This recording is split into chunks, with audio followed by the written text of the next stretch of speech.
DAlfonso will be next.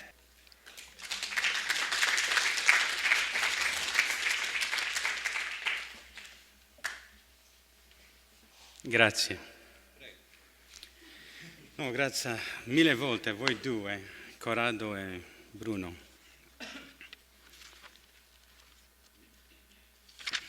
Achilles in Toronto.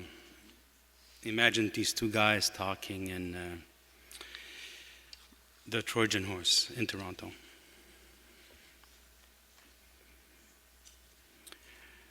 We know sitting in this wooden horse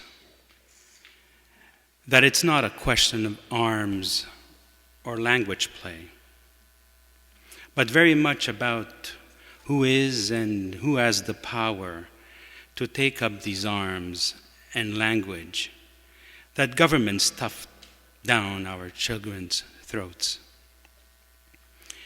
We know too that rhyming with words is useless in these times where what is nothing and to have is all. Ownership, you say, it is true, is everything.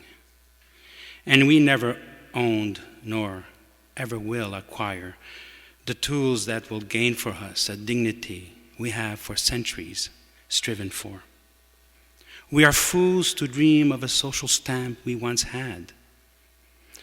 Serfs were no better off than slaves, and slaves, though concealed in the rhetoric of immigration, we still are. Decades have expired, and still we sit sweating in this horse that smells of our own muck and urine.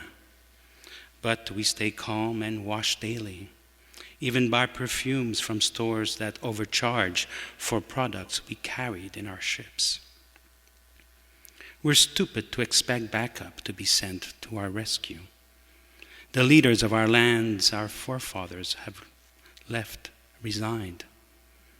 At least they pretend to have changed. Or is it the press that presses us to believe that power has changed? What has changed, you ask? Their names, their badge of honor? The dullness of their eyes never changes, be it under the sun or in the mud. Every year they write and rewrite history books. They can afford to.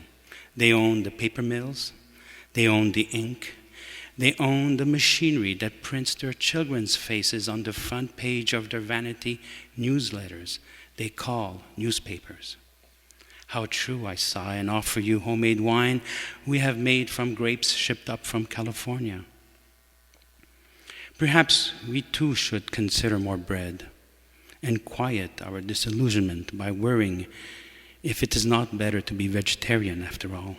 I don't know. Look, there's a messenger. It's your daughter, Mara. She's handing you a drawing. It is Achilles and his friend in a wood horse. They are smiling. Alan Tate asks, is it just to demand of us also to bear arms?